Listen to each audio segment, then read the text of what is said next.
behind. Hey, welcome to 100 Yards of Football, and this is our Legend segment. Hey, ladies and gentlemen, we got a great show for you tonight. I'm so excited to have some great legends out of Delray Beach, Atlantic High School, great baseball players. We have with me my former football teammate and football legend, basketball legend, Mr. Mo Wesley with us tonight. All right. We also have one of my teammates with me, one of the best athletes I ever played with in my entire life. We call him Keith Skeets Washington. We got Keith with us tonight. And we got the clean man, baseball extraordinaire, Mr. Rhett Talbot with us tonight. Thank you, and Bob. guys, we got the GOAT. One of the best pitchers in Palm Beach County, one of the best pitchers in the high school state of Florida. Amen. A Miami University Hall of Famer with us, Jeff Marsden. Jeff, welcome to the show. Great to see you, Bobby, and great to see everybody else.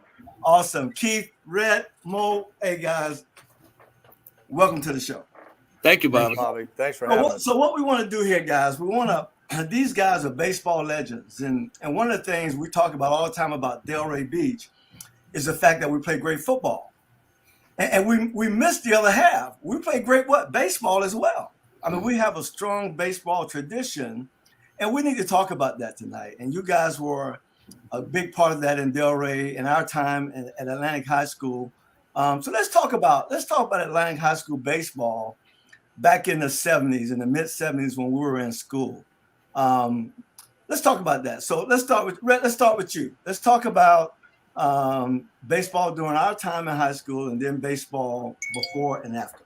Well, I think the thing I'd start out telling everybody is that the year where us 76 and 77 was kind of a sandwich year. I mean, there were some really strong teams that came before us and after us. So it's awfully nice that you're having us represent Atlantic baseball. But, going back to 74 and 75 team, 76, of course, we went to state and were state runners up.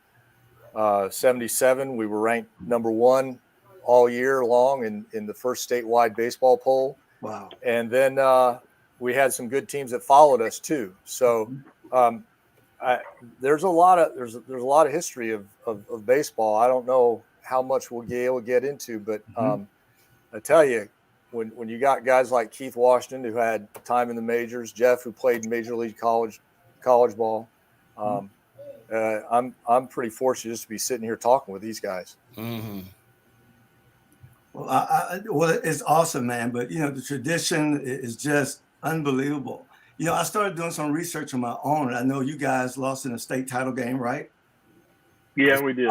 Right. And name, Rhett, if you can, or you guys can talk about the record that you had in 76, 77. Some of the records we had, I think we're like 20.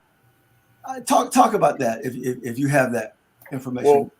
Well, Mo, I guess we ought to start with, Mo was a senior in 76. So, he, Keith, and Jeff were pretty much right up the middle for our team that won the state. We lost in the state finals. So, we were representing really two different seasons, on this podcast. If Willie joins us, I mean, he and Mo were the shortstop and second baseman for the 76 team. Mm-hmm. Keith and Jeff, Keith played center field on that team. Jeff was a pitcher as always.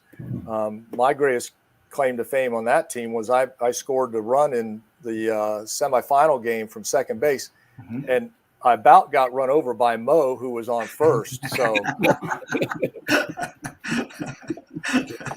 I love it, man. I love it. Bobby, I really want to give that. I started in 10th grade and playing with Tidwell and Bozo Pratt, and Landell German, wow. The guys that were before us and Joe Sayers. They're just some great ball players. And I just played with them as a 10th grade. I also played when I was 13, 14, and 15 with those guys too. So I knew the capable ball players they were. And then I had an opportunity to play with them, when I got to 10th grade. 10th grade, I had one position in 10th grade, pinch runner. That's it, pinch runner. Jeff, I don't know if you joined us in 9th grade, Jeff, or you joined in 10th grade, but it was great. Ninth grade. I was actually a good hitter in 9th grade. That's right. Jeff, you're right. I remember that. You're right. Remember? And we lost in Key West. If we won that game in Key West, we would have won the state championship. Great ball players, man. Yeah. And then, by the 11th grade year, and then playing with guys, almost went state that year. And then here comes Scott Guy, Bobby. But if you notice now, all the baseball players that we're naming, those guys played football too. So it was like multiple sports back then. Right, exactly. I was familiar with those guys and get the opportunity. We was like, really, I was waking up in the morning just to see those my teammates. Right. We had that type of love. Mm-hmm. But anyway, just getting an opportunity to compete with those guys for many years, and that's why we felt kind of close, like a family. Mm-hmm. And I got to give a shout out to Jerry Breland. Because we had 3 African American, and they didn't have any buses back then, right? Right. So the baseball coach said, "How the brothers get into the game?" And Jerry always stepped up. You remember that? That's crazy. He carried the brothers. I got the brothers. But that was some great years, man. Great time. That's cool. But I think we need to go back just a little bit farther and mention the name of Rick Rhoden.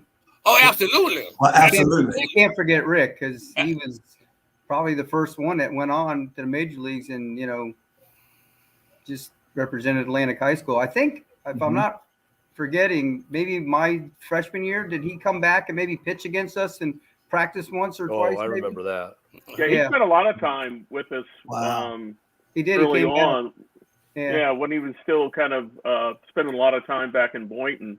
Right. When he was with the Dodgers, he would spend a lot of time with us.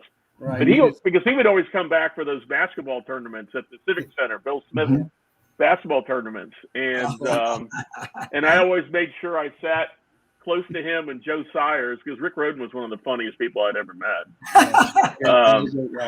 Great golfer too. Yeah. Hey, Great listen. golfer. He was a good basketball player. Hey, Great listen. basketball player. Rick Rhoden. I'm gonna go on the limb now. Rick Rhoden may be the best athlete to ever come out of Delray Beach. Mm-hmm. He's up there. That's a big statement. When you look at what he did in the majors, right? Not only was he a great pitcher, but he was I think he's the best hitting pitcher of all time. Yeah. In the National Baseball League. Yeah. And so when you factor that in, and the guy, didn't he go on the tour playing golf? Yeah. Well, he tried for the senior tour. He played in a number of senior tour tournaments and won a number of celebrity golf tournaments, like the one in Lake Tahoe and all that. Now, Bobby, I think when you talked to me about being on this show, I recounted to you that one of my college roommates at Miami, Mike Paliarulo, who played in the major leagues and won a World Series, he got to play with Rick later on when Rick was with the Yankees, and I recounted to you that Pags told me that Rick Rhoden's nickname was Jim Thorpe.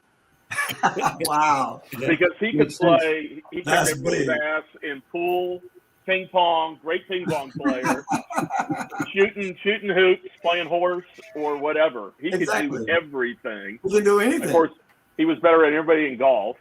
There wasn't anything that required hand-eye coordination that he didn't compete in and could thump you easily. Right. He was a great basketball player. Jeff, think about this. I mean, we talked about this the other day. What if he would have played football? What if he would have got to play football? Yeah, I always wondered. I used to get Steve Harden, Coach Harden, crap all the time. I was saying you were lucky that Rick, hurt his leg in the flipping squad. Can you imagine 6'3" Rick Rhoden as a quarterback with the arm he had? Oof, right? That's crazy. I mean, Steve Harden never would have made the field. That's a really good angle. Yeah, I can imagine. Come on, Jeff. You know how good Coach Harden was. I mean, he was, again, he was a sports hero of mine. That's right.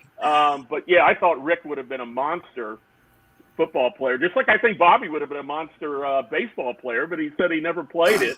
No. And I don't understand how Coach Odom didn't drag his you-know-what out on the field.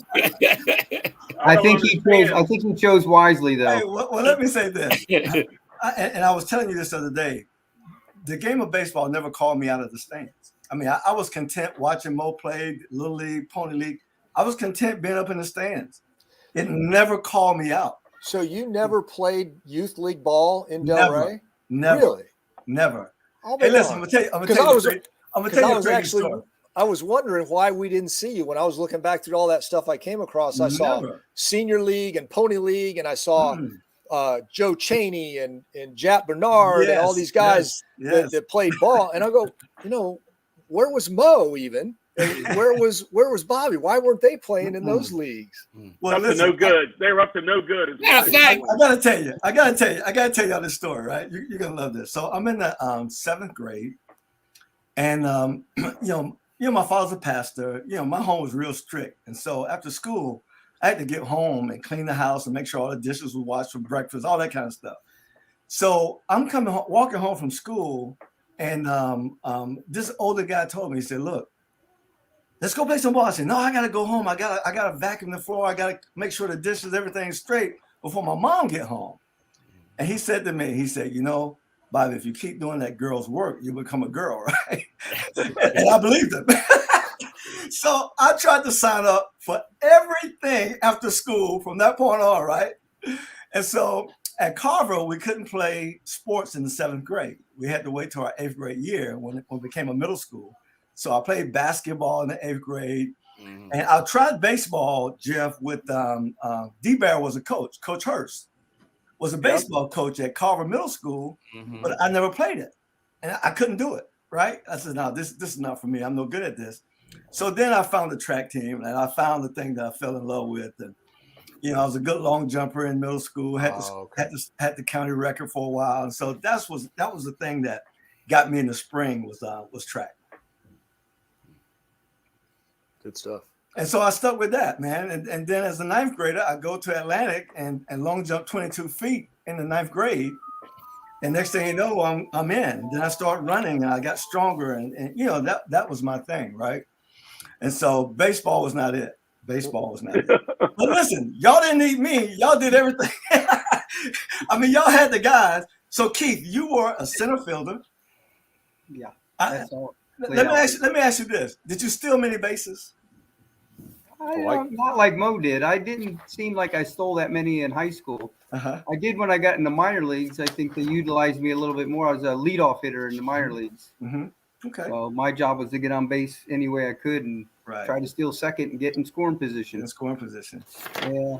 And so, Mo, that was your deal in high school? You stole bases in high school? Well, my job was to get on first base in the way I can and steal second. And then I had Keith, Jab, Jeff, Burgess. I was coming home some kind of way, right? I probably have. Hey, we had a great team, man. I enjoyed that team, man. So here's an interesting stat for you, Keith. Okay. I mean, to prove that you're not that fast, your senior year, you stole 17 bases, and you were tied with Jerome Burgess for the team lead. I knew I didn't steal that many. Jerome. No way. Yeah.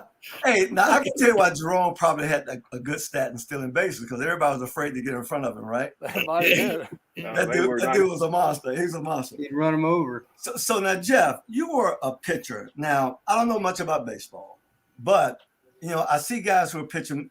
They got these strong arms. They can throw the ball 90 miles an hour and things like that. And then you see a guy like Tom Glavine, who's got he's got all this finesse to his game. What kind of pitcher were you? You had finesse. What kind of pitcher were you? Yeah, I would say I was certainly did not have a 90-mile-an-hour fastball. I was more in the kind of the Tom Glavine mold. Okay. Back then, the pitchers that, there's Nolan Ryan, of course. I mean, you always kind of emulated pitchers in baseball, but I didn't have the strong arm like Rick did, and Danny Tidwell. But I really kind of prided myself on throwing strikes, but really kind of putting the ball in the proper place in the strike zone like Tom Glavine does, or Greg Maddux, that kind of thing. And so my hero kind of during that era of pitcher was Catfish Hunter, who, rarely had a lot of strikeouts, but just a lot of ground outs and pop-ups and It was much easier to pitch when you had wooden bats because you could really pitch inside to right-handers and left-handers and saw them off and break bats. Aluminum bats was not as fun, but you could still do it. Right. Because most hitters still like the ball out over the plate, and I like to throw inside, especially to righties, which was typically lefties would throw away to righties, and you throw inside the lefties. But I like throwing inside the righties because they just weren't looking for it. So that was, not walk people, don't get behind in the count, and just stay ahead of the count. And we were blessed with really good defensive players. You mentioned Joe Sires earlier. Back to back in 76 and 77, we had Joe at third, and then we had Tommy Duffy, and they were just superb. Third baseman. We were always strong up the middle at second and short. We just had a really good defensive team as well. We just didn't make a lot of errors. We knew we've been playing baseball all our lives. We knew hit the cutoff men. We knew not to throw behind the runners. We played baseball, so we played it the right way.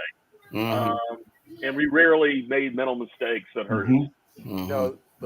So baseball, isn't baseball a game you just got to play from the time you're a kid? You just got to play it, right? I mean, you got to play it. So when you think about that, the development, to develop to be a pretty good baseball player, you had to start really young to play. And so Keith, Rhett, and Jeff, I want to ask you, who were the men who, coached you young and really got you going in the game? Well, I know Jeff's answer. I'm not sure. What are you going to say? Who are you going to guess? I guess Buck for you. Yeah, well, Buck Ward, who you would know really well, Bobby, bless him. He was my Little League coach. Okay. And he was, always stressed fundamentals. And also somebody that spent a lot of time in Delray early on and then moved was Rick Travis, who I think coached in Rocks in football. And he was the assistant coach in Little League, and he was the one who stressed to me the most to throw strikes. Because, most Little League, and I tried to teach this to my son when he played Little League a little bit. Most kids in Little League, half of them are scared of going up to the plate. Right. They're hoping for a walk. They don't want to have to swing. And then you've got a couple of good kids on each team. But so you really want to throw strikes. He really got on me every time I walked. Because I had my last year in Little League, I think I pitched 10 games. I had 5 no-hitters, 1 perfect game. Wow. But it was only the perfect game that Coach Travis really commended me on because I didn't walk anybody. And that's what he stressed. And that's what I always kind of took with me.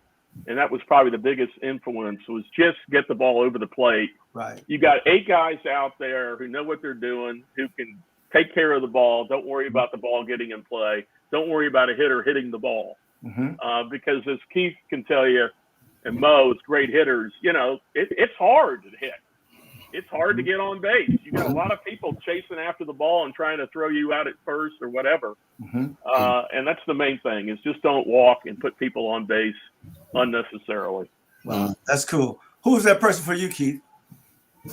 Well, I'd have to go back to my Little League days also. Mr. White was one of my coaches. And I don't know if it's because maybe of our age in Little League that influences us more or not. But, I mean, it's the same way with him. He was a great coach for kids. I mean, I've coached since then with all my 2 sons through Little League until they stop listening to you, which is usually while you're on their teenagers. Right. But he was really good about the way he got things across to you and everything else. And he was just a good person, and it just made it even easier at that time when you're at that age. Going through because all you're thinking about is just going out and having fun. And at that age, I don't think there was a lot of thought into it. But and I was a pitcher in Little League. Actually, I didn't pitch hardly at all. And we had too many good pitchers in high school. I was a real good pitcher in Little League. But then you can't behind Jeff. And Jeff was a little modest. He was a very smart pitcher on top of everything else, and he had an unbelievable curveball that was almost impossible to hit. Wow. So he's being very humble about himself. He was excellent. And Jeff, you never did go on to play in any professional, did you? No, I didn't. I didn't sign. Yeah, after my junior and senior year, I was drafted. But and you know this Keith better than anyone. One of the advantages of going to playing at Miami is, we would have, let's say, a half dozen players drafted every year and play minor league baseball. They would usually come back in the pre-spring to work out with us. Right. And it was pretty evident. It was pretty clear how hard it was going to be to get to the major leagues. And quite frankly, I concluded wisely that I didn't have what it was going to take to get to the major leagues. And minor league baseball, from the description of the guys that I had played with and who had experienced it, and Keith, I'm sure you'll confirm this, it was a pretty miserable experience. I mean, very low money. I remember it was horrible. I can assure you that you could have easily played in the minor leagues, as well as Mo and a few other guys we had on our team. And my first year was 1977. I'd never been on a plane before, and they shipped me off. They didn't even want me to go to my my graduation party, and I got there, and my first check was $550 a month.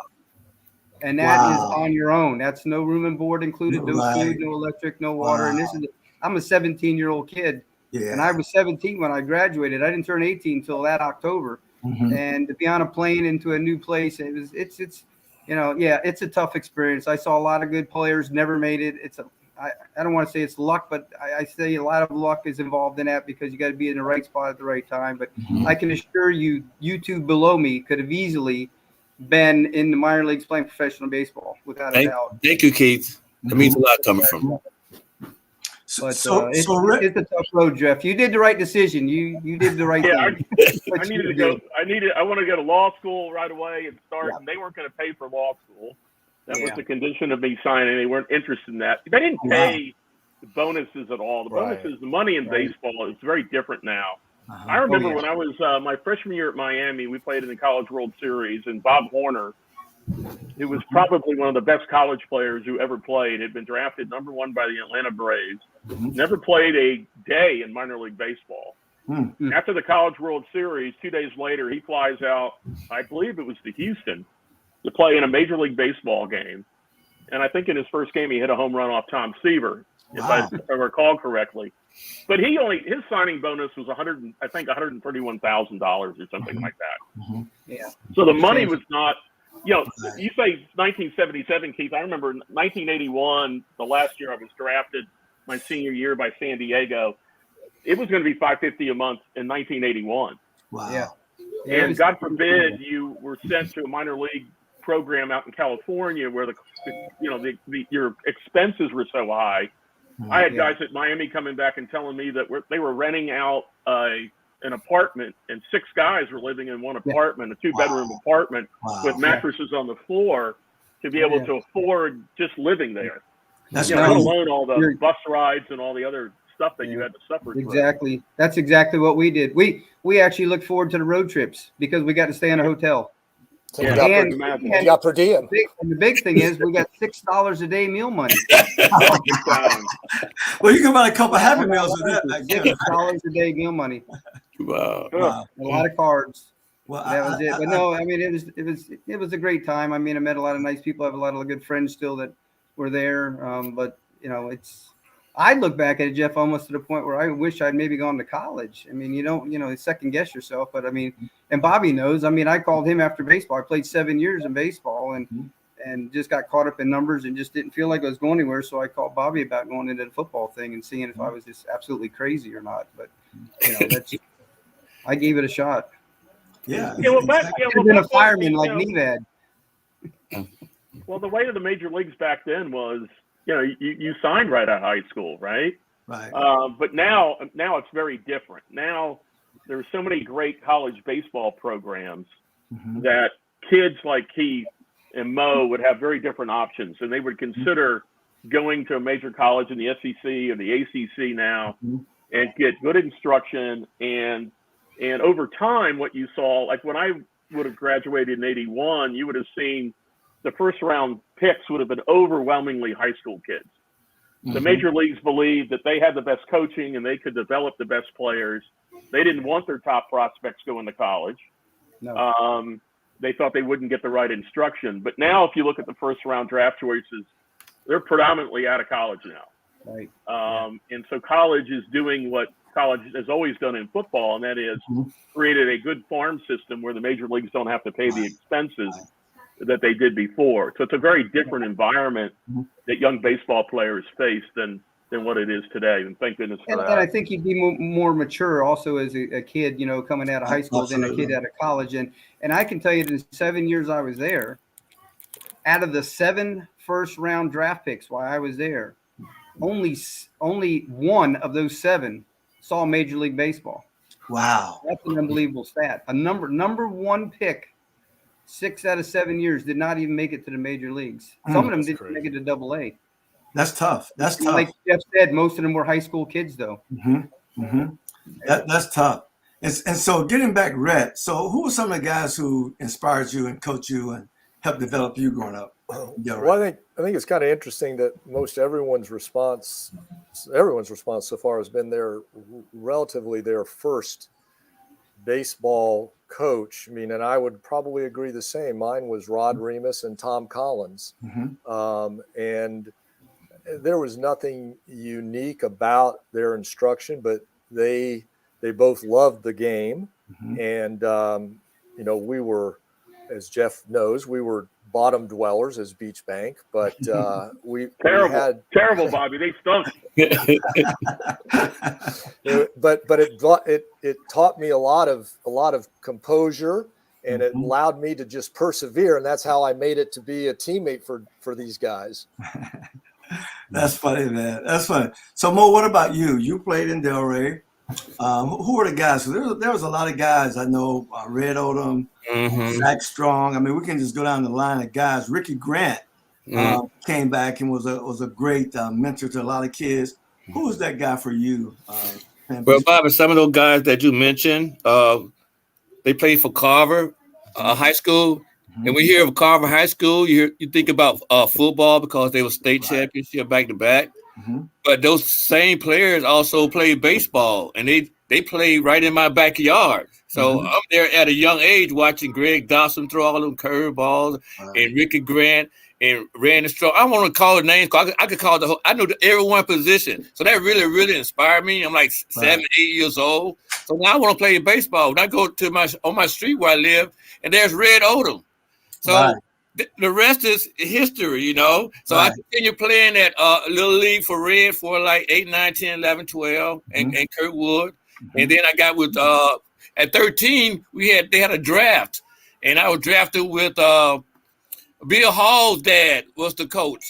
Okay. And I got drafted with them. I got a chance to play with Tidwell, and that's where I met Joe Sires, you know, at that age. And when I got to high school, I like, am I going to play baseball or what? And they're like, of course I'm gonna go play. So those were my friends. So in 10th grade, I went I played and contributed as you know whatever I could. And in 11th grade after basketball, I contribute. And in 12th grade, I contribute. Just a little that I contribute with those guys. I was truly blessed to play with those guys. And I was just out there having fun. I was out there having fun, you know. And winning. Right, exactly. Well, one thing I can tell you, and you know, all my life, there's nothing like winning. There's there's no better fun than winning. That's for sure, right? Yeah, absolutely. You know, I was. That's why I was so sorry when the Falcons drafted you, Bobby. Well, Jeff, here's the crazy thing, right? So, of course, you know, we won Delray Rocks, Keith, right? Yep. Mo, we won in high school. We know I won in college, and then I get drafted. But the year before, the 1980 Atlanta Falcons squad finished 12-4, and they lost a crazy game to Dallas. Dallas came back and scored like 3 touchdowns in the second half and won the game. And so I'm thinking I'm going to a great team. They had Steve Barkowski throwing the ball. They had 3 great wide receivers. William Andrews running the ball, and we had anybody at the time. And so I'm thinking, man, we're going to be great. And in 12 years, I played on 2 winning teams. How about that? Oh, wow. Hey, wow. Brett, let me tell you, you grow up real fast when you lose like that, especially when you're not used to doing that. Well, so that's why I grew up so fast, because I learned to lose in Little League, and so I just made my life a piece of cake. Exactly right. But let's go back to baseball. The town, the city of Delray, the city of Boynton, have produced a lot of great baseball talent. And guys, just like when I started doing this show, I was naive. I didn't know everything. Of course, I still don't know everything. But I can tell you about the last 2 Carver High football teams. When it comes to football, I can tell you about that. They won back-to-back state titles. All right. Now that I look back, I'm looking at baseball, I'm looking at this, looking at that. Carver High, the 1968 team, lost the state championship game in baseball in '68. Really? Oh. Really, right? That's pretty cool. They lost. Randy Strong was second baseman. Of course, Greg Dawson was pitching the heat. Alfonso Wilson was the first baseman. I mean, we can go on and on and on. You know, David Graham was a catcher. Lester Flower was a third baseman. Ricky Grant, of course, you know, was behind the plate. And so you had all these. I mean, Clarence Robinson was a great baseball player. That's right. And then you had another neighbor, Mo, who was a great baseball player, Juan Canillas. That's right. That's right. I watch all those guys every game. That was my job to watch baseball. Hey, listen, Rick. It really just grew in my heart. And then when we get home, Bobby, we were playing in the street, you know. We had that option. Everybody didn't have that option, you know. Well, Mo lived in a perfect location, guys, over in Carver Park. Red Odom lived right across the street. About, I'm going to say, 4 houses south of you was the Canillas family. Oh. Barry Hill lived 2 houses down south of the Canillas family, right? Yeah. That's right. I mean, and so that street was just hot with players. And then a lot of y'all don't know this. Mo got some brothers and relatives, Piro and Alfonso Blocker, that were great Carver High football players, right? Yes. So this dude don't have an excuse. He don't have an excuse for being the athlete that he is today. And then the place that Carver High played baseball was around 2 streets over for you. I mean, you could have walked there and watched them play. Oh, man. Right? Great games. Right. Great games. Right. They also had a men's AAU team, you know, Red Odom and all those guys. Mm-hmm. And they played on that same field, you know. Mm-hmm. So if it was a Carver playing, they got the older men, and they would play a game. Wow. And I don't know I know I was there. You know, I was there every game. Wow. Every game. Wow. Just watching it and taking it in. Yeah, that's what my mom said. Y'all go out and go to the game. Don't go outside. Just go to the game. Well, so when we think about that, for all of us here, right? Absolutely. Because our community, our environment was so rich with athletics. Absolutely. On every end, right? We couldn't help because, we stand on the shoulders of those who were ahead of us, right? Absolutely. And vice versa. There's so many kids who watched us play. You know, I can remember playing football in Atlantic and looking in the end zone and watching little kids playing football in the end zone, just like we used to do, Mo, right? Absolutely. And Carver High play, we'll be in the end zone, tossing balls. Right. That's right. And not really paying that much attention to the game. And so when you have those guys ahead of you and those young kids behind watching, I mean, it's a great thing. It's nothing like it. It's nothing like it. It's nothing like it. Hey, Bobby, you know what? I didn't realize that we were just setting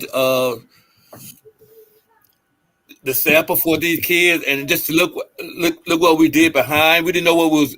I didn't know what we were doing at the time. Mm-hmm. I just thought we were just having fun. But the tradition that was set back then, you know, well, I could say that's 74, 75 a class also, but 76, 77, like Brett was saying earlier, in that area. I mean, it was just amazing. I don't know if you guys know, but in 1976, Atlantic High School was voted the top sports school in the state of Florida. That's including all schools from 1A to AA. Because I'm telling you, we had some great players in every sport. I think that's true. Every sport. True. Well, you know, it's amazing, right? I know baseball, we were great. Football, we were great. I also know that our track team wasn't bad, Keith, right? We were pretty good at track, right? I'm not going to say we were the best in the state, but we held our own. Did you two run relay? I ran everything. I ran the 100, 220, the 100-yard dash, a long jump. Who was your 4x1? Who was your 4x100? We didn't have a 4x1. We ran the 4x2 back in those days. Oh, really? Yeah. I mean, we were a little bit behind on that stuff. I mean, we were still running yards. We were not running meters. Yeah. I never ran a 4x1 until I started running track in college. So was it Mo, you, Keith? Do you remember who that? Mo and Keith, remember, they were playing baseball full time. So they would come and run track when they could. Okay. If we can work out the schedule where you played a home baseball game, Keith will come and win the long jump. That's right. Keith, hey, listen, let me tell you something about Keith. Keith, tell me if I'm wrong, Keith. Keith had the state record or was winning state. I think he jumped to 23, 10, or 11. At state in the long jump, and was winning until the very end or something like that. Yeah, and somebody jumped a crazy jump. Well, we had just finished baseball the one time, and I left. Actually, the one game we were in either Glades or Pahokee, I don't remember, and we were beating them pretty bad. And Jay let me leave, and Coach Harris was having a fit because right behind center field fence was the track. Right, and I was losing. I couldn't, they kept running somebody over saying, hey, you're jumping. And that's where I broke the school record was my first jump. I got, I didn't get the jump. So I missed it. I missed my second jump. And finally, Jay let me jump over the fence. I changed into the stands and got in my track stuff. And one time, I never remember that. But, it's crazy. I mean, it's crazy. The stupid thing was I went and played basketball with a bunch of you guys in the gym without no sneakers on about 4 or 5 days before the state track meet. Wow. And I jumped up and I was trying to dunk a volleyball because I couldn't grasp a basketball. And I dunked the volleyball in and came down on my heel and got a huge bone bruise on it. I only jumped once in the state track meet. Really? That was it. That's how I jumped 23, 10 and a quarter, and then somebody else beat me later on the thing. And Harris was pissed.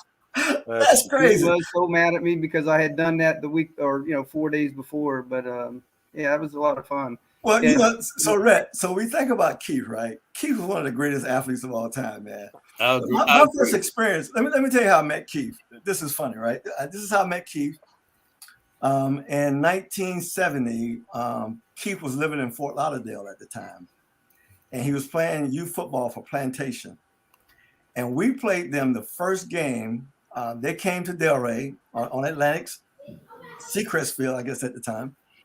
And we played, and Keith scored like 4 touchdowns and beat us. All right. And so it's like, who is that dude, man? That dude's special, right? And so we ended up playing you guys in the championship, and we did beat you in the championship. So we won.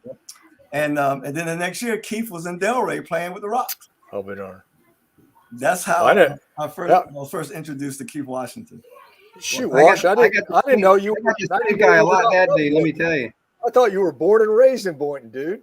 Nah, I was in Plantation for a while. When I came to Delray, and I it was kind of weird because when I was in Plantation, I was on an all-white team. That's right. And then I came to Delray, and my dad, we moved here, and then I went down to the Delray Civic Center, and everybody was looking at me. Let me tell you, they're like, "What's this guy doing?" And when my dad signed me up, it was funny because Bump Mitchell was right there at the table. When he signed me up, he goes, "You're the kid." And my dad goes, "What?" He goes, "He's the kid." He goes, "You're from Plantation, ain't you?" And my dad goes, "Yeah, we just moved here." And he goes, "Yep, you're the one." You're the one. I'll never forget you're that white boy. Everybody wanted to race me. That's great. That white boy that's just dogging everybody. There's that white boy I've been hearing about. That's that crazy white boy again. Oh my God, that's awesome. It was a great move. We were glad we moved up here. Oh, absolutely, we had a lot of great time. Hey, you know what? I'm gonna say this. This is gonna be my last football thing, right? I'm gonna say this. When I look back on playing football at Atlantic High School, and the system that we ran, it was a good system for the time. But I sometimes think if I had somebody like Keith just line up outside wide just to throw pass routes to, right? We would have drilled, we would have killed people, right? Nobody would have touched us. Nobody. And everybody knew we were going to run the ball. Yeah. that was it. Everybody knew it, and we would just say, "Stop us." Stop us, right? The few times you did pass the ball, Bobby, we did really well. We did really well together, and then me and Mo did really well together. Yeah, we did. You know what? Coach Wilder will have in some games. He'll have some game plans. Like when we played Glade Central your last year, Mo, my junior year.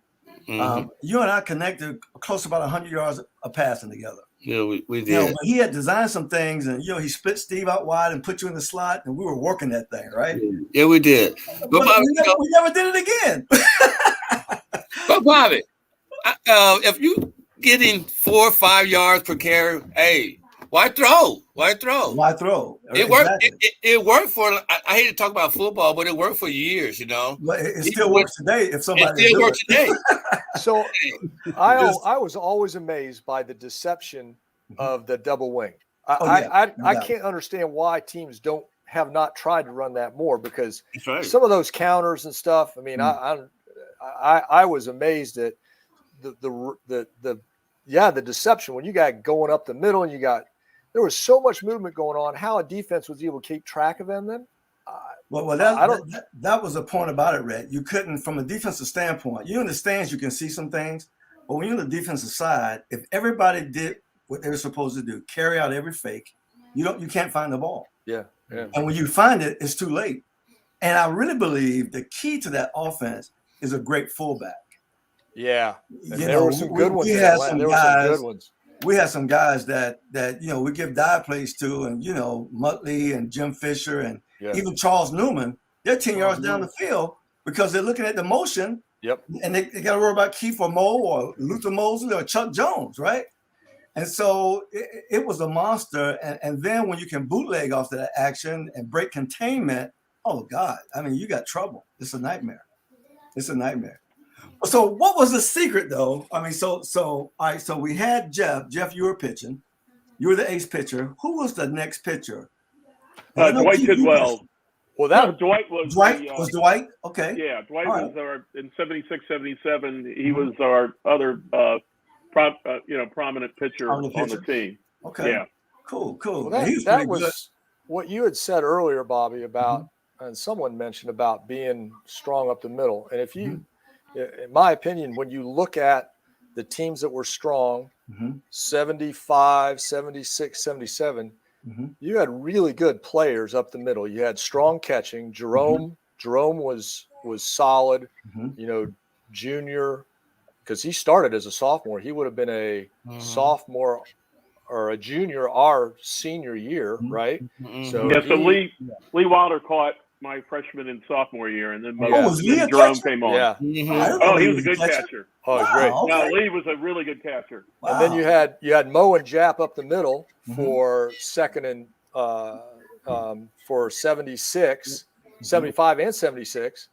And then you had Keith up the middle. So Jeff, Dwight, the catching, the middle infield. I mean, we were really strong up the middle. And I think I've always thought that every strong baseball team you find, you really have to have strong play up the middle. That's why I gave up on the Marlins when they got rid of Charles Johnson. I got sick of watching Major League Baseball because the Marlins just decided that they were going to get rid of Charles Johnson, and to me that was just ruining the team right up the middle. Right. And I think that's where we excelled.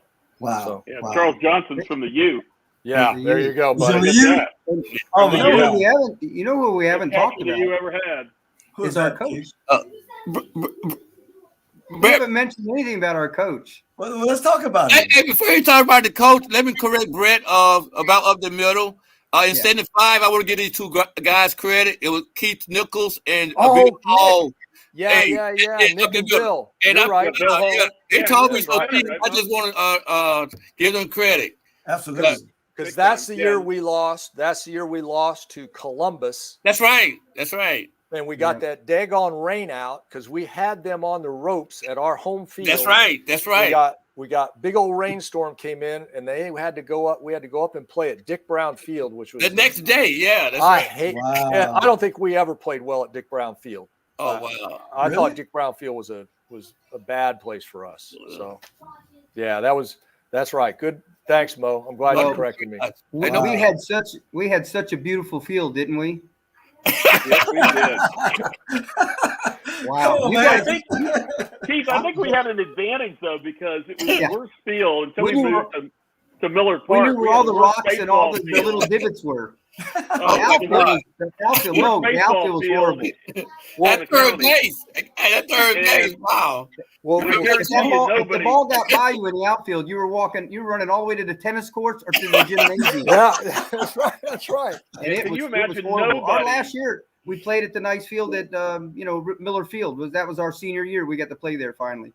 Before that, we played right in the back of Atlantic High School. That's right. No home run good. Nobody wanted to. You can imagine nobody wanted to come in and play Atlantic on that field. Yeah, it was the worst. It was just rock hard bounces, bad bounces everywhere. Home field advantage, Bobby. Well, remember we'd be doing baseball practice in the springtime. Wow. And the football team, you guys would take over the outfield with sleds doing football. Oh my God! Oh, there were rivets in the outfield from the old sled when you guys would work out in that field. That's crazy. It was just awful. That's crazy. It was bad. It was awful. The only reason I brought the coaches because I watch these teams nowadays, and literally, Jay Rader basically single-handedly ran our team. Coach Bryant would come out every once in a while, but I mean, think about what they got now. I see the coaches now at these high school. They got 4 or 5 coaches, and this poor guy was out there doing it with himself. And we would just for him to throw batting practice to us, he was like a scared kitten, man. I'll tell you, we would rip balls by him. And if I remember right, I don't think that long he had a batting or a pitching cage in front of him. No, and the one he had was probably terrible. Did not. Really? He didn't. Because I know he got hit a few times. I know I hit a couple off his shin. And I know some of you other guys probably did too. I won't say for myself, but I think a number of us tried to hit him. I didn't say that. I was just a rumor. Well, if you got a coach who's really pushing you in the back, right? And playing football, I had a lot of those kind of guys, right? They always seem to have their knee in your back. I don't care what you do. And if you get a chance to do something, you might want to hit them 1 or 2 times every once in a while. Oh and my Bobby, God. we used to practice at Pompey Park a lot. Really? Yeah. Oh yeah. Wow. We used to try to hit him over that left field fence into that neighbor's on the fence, and Rader would count the baseballs at the end of practice. Remember, guys? He counted them all. Oh yeah. We had to count them go up. find them all. Wow. That's crazy, man. That's crazy. Think of this terms. How back in those days, this would never happen today. We transported ourselves everywhere. Can you imagine the liability issues that we faced? Oh, right. Absolutely. And didn't know it. Absolutely. Think about it. We were driving. I was a 15-year-old driving the Blue Goose with Raider in 1975. I'm a 15-year-old with a driver's permit with my head coach driving in the riding shotgun so I can take the team to a ball game. Oh my gosh, that's crazy, man. That's absolutely crazy. It sounded like us, Mo can tell you this. A lot of times, after practice, we would go to the 7-Eleven and sit on the corner and thumb back to Delray. No right, Right, Mo? You are correct. We're sitting on that corner. But you know what? It was either do that or don't play. Or don't play, right? Exactly. So we had to do what we had to do back then. But we didn't have a bus. We didn't have a bus to take us back. The activities bus didn't happen until I remember seeing later on our senior year. Right. So I don't think you guys. I don't think Mo, you had an activities bus. I don't think. My last year, Brad. You did? Okay. Last year. Yeah. But you know what? I can't just let this go by. We had so many great friends back there, They did look after us, you know what I'm saying? True, and they knew we needed a ride. I don't care if it was Jeff or the Tidwells or the Price or because they know we was without back then. But they did come through, and I really appreciate it from my heart. And I'm quite sure I'm talking for the guys who didn't have back then also. Right. Because those were the best days at school. And doing the game, those were the best days. Well, and I really appreciate that. We did have a brotherhood and a friendship with everybody. We always talk about, when we talk about Atlantic High School, we talk about the time, right? We just came out of segregation, not too many years after. we never had those issues. We never had those issues. We all cared for each other. We got along. Absolutely. You know, I can remember me, Keith, and Larry Coffey after every pep rally. We'd get in the car. We'll drive the boat. We had a routine on Fridays. We would go to Wendy's and have our pregame meal. We'll go to Sal's and get a brand new pair of socks. Remember that, Keith? And then we'll come back. We'll go home and we'll get ready to play Friday night. It's not, that's pretty good. It's nothing like that. And Brent, we're talking about liabilities. Brent, we're talking about liabilities. Imagine Mr. Guys and Mr. Tidwell. Hey, he loaded up down with black players, and they got to take us home. That's a liability, you know. They got to drive, but it was no problem. They did it with love. Hey, I got to say this. You know, we don't have long on the show, but I got to say this before we get off. You know, I've made a lot of friends over the years, man. And, you know, you guys are my buddies from way back in the day. But got a chance to, you know, and you guys competed against some of these guys, but Ricky Jackson, Pahokee great, defensive end, baseball player, basketball player. You know, he's an NFL Hall of Famer now. We're still buddies to this day. And every time I talk to him, he asks me about two guys. First person he asked me about is Keith Washington. To this day. He said, "When last time you talked with Keith?" I said, "Man, it's been a while, right?" And then he asked me this: "What is Jeff Morrison's doing today?" Wow. To this day, every time. So that's and then he can start his conversation after that. That makes you a legend. That makes you boys a legend. No doubt about it, right? No, I follow Ricky Jackson. I mean, I think he went to Michigan State in college. He went to Pittsburgh. Oh, Pittsburgg. That's right. Okay, so he followed like Hugh Green. He was like him and Hugh Green were on opposite sides, right? Yeah, I know he played a lot with the Saints, right? He's an NFL Hall of Famer. I mean, great player. You know, I remember him. I think I remember him he was a freshman on the Pahokee team, and he was playing defensive end as a freshman. It was almost unblockable. Remember they played. I think it was the junior year when I was on the team with you, Bobby and Mo. And I think they had those two defensive ends. I want to say it was Ricky and Remus Johnson. Yes. And their quarterback did the shotgun. It was the first time I'd seen the first time you seen the shotgun, right? Now everybody does shotgun, of course. That's right. And you know, Roger Staubach in Dallas changed it all in the pros with running the shotgun. But yeah, Pahokee they couldn't run the ball. Right. And if he dropped back, or Rush would get him, so he started doing a shotgun, and I want to say that was probably the closest game. That was the closest game we played them. Played that entire season. Right. Until the playoffs. Right. Well, let me say this: we played a tight game that game, but the year before, when I was a sophomore, they almost beat us in Pahokee. You know, they had this quarterback named what was it? Andre Jones, the basketball player, Mo, the left hand. Andre Jones. He's about 6'4", beautiful athlete. Jeff, he was a beautiful guy, and man, he was throwing that ball with his left hand. We couldn't stop him until I'll never forget this. I'll never forget it. This is one of the funniest things in high school for me. You know, we used to always complain, the black players, about having a black song played by the band, right? And we never got that. You know, they were playing "Hey Jude," they were playing all these songs, right? And so Pahokee was driving my 10th grade year, and it looked like they're getting ready to seal the deal.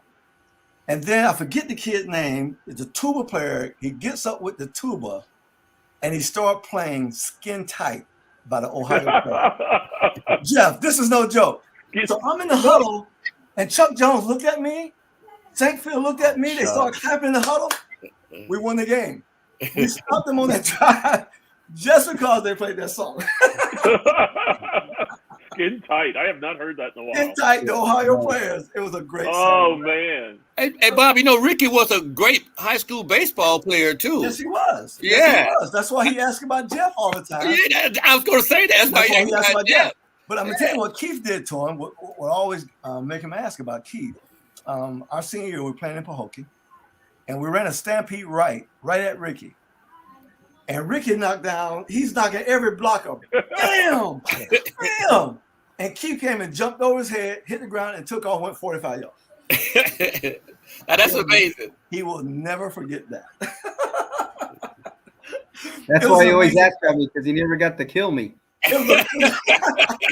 He's still looking for you, Keith. This is one of the best things I've ever seen in my life. I told Bobby, I said, don't ever tell him where I live because he'll come over here and try to knock you down. He might come get you down, right? Forget it. Hey, listen, guys, that's the end of our show, man. Hey, listen, thank you guys so much for your time. I want to say I love y'all, man. I really enjoyed going to school with you, playing with you, and getting to know you. And thank you for the mangoes, by the way. Yeah, I know. I didn't get to you this year, Bobby. I'll get. They were the best mangoes I've had. Now that you had me on here, I guess I'm obligated for next year. Hey, Brett, I like mangoes too, Brett. Mo, send me your address, and I'll pack up 6 of them. He'll take good care of you, Mo. Hey, listen, that's our show. This is 100 Yards of Football, our legend segment, and we had the great baseball legends of Delray, Atlantic High, Keith Washington, Rhett Talbot, Jeff Morrison, and the great Mo Weston. Guys, thank you again for being with us. If you like the show, comment, share it with your friends. Tell them about the Legends Show on 100 Yards of Football. Love you guys.